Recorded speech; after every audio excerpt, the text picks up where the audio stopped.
In this final module, we'll look at ways how to evolve as a team. You do projects together, you work together, you deliver a lot of things together. But are you looking at all these processes and deliveries and learning from them? Looking at them and thinking about how can we get better, evolve, and have a great team culture? In this module, we're going to look inside and learn how to develop and keep evolving as a team. Team learning starts with reflection. Reflection is this process of consciously looking at and thinking about your experiences, your actions, your feelings, responses, and then analyzing them in order to understand and learn from them. Reflection is the process of looking at what happened and understand how it influenced you, what did you feel, and what can you learn from it. When we start reflecting, we enter in this continued growth and learning mindset in all areas of our life. Susan David, in her book Emotional Agility, talks about 2 steps: showing up and stepping out. When you show up, you face your thoughts, your emotions, and by stepping out, you detach and observe them.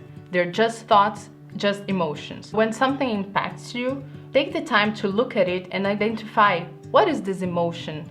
Maybe you feel sad, you feel angry at someone. Look at this emotion and try to detach from it.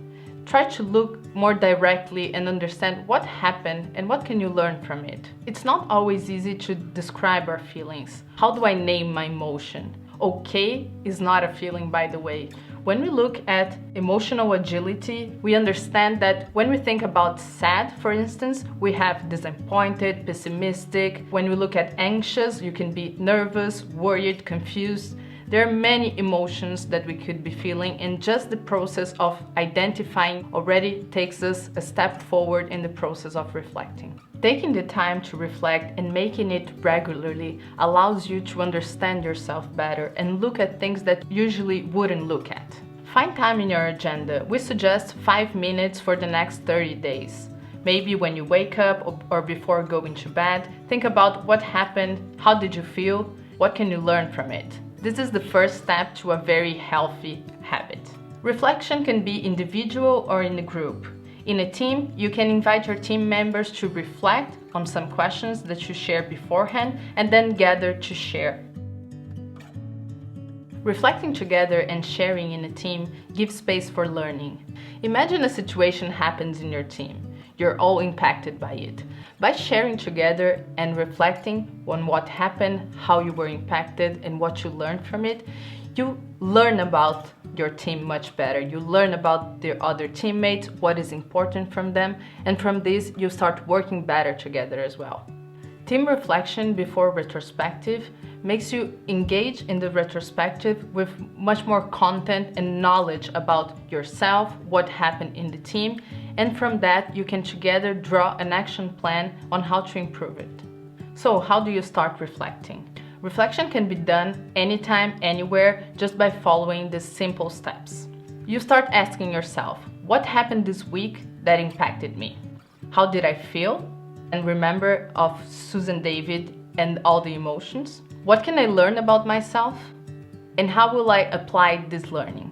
By doing this flow, you allow yourself to understand not only what impacted you, but you can also create an action shift. Have a notebook or a Google Docs where you put your reflections, and by looking back at them, you can understand what is important for you.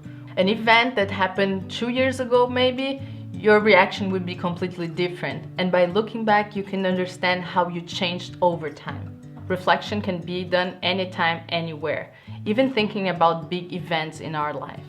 I'll invite Adam to give an example of reflection.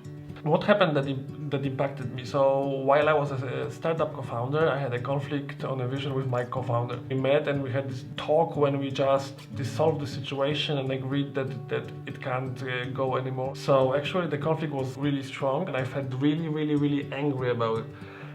I felt frustrated, I felt irritated, I felt offended, and I learned in the situation many things about myself. So first of all, I dramatically need to work on a product I believe in. I really want to use product I'm working on. Second thing is taking hard decisions in the end brings relief to me. It was very hard, but after the decision I felt really better. It really brought relief to me. And definitely I will keep learning. This experience was tough, but was great. You close one door another door opens. In the process of reflecting, it's important not to judge or conclude. Look directly to what you're feeling, have the Susan David cards to help you identify your feelings, and go deep. Understand what impacted you, what can you learn, and how you will create an action shift.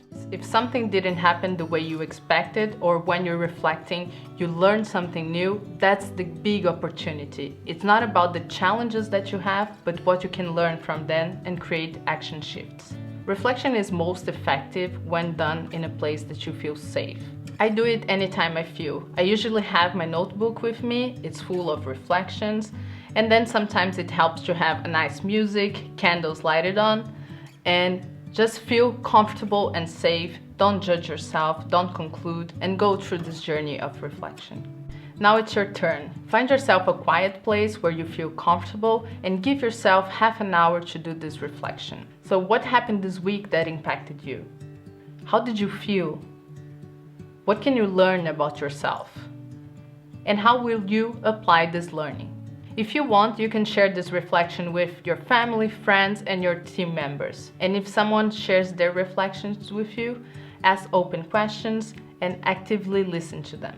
To wrap it up, reflection is the process of looking at what happened and analyzing how did I feel, what impacted me, and what can I learn from it. Do it as much as you can and share with those that you feel comfortable with.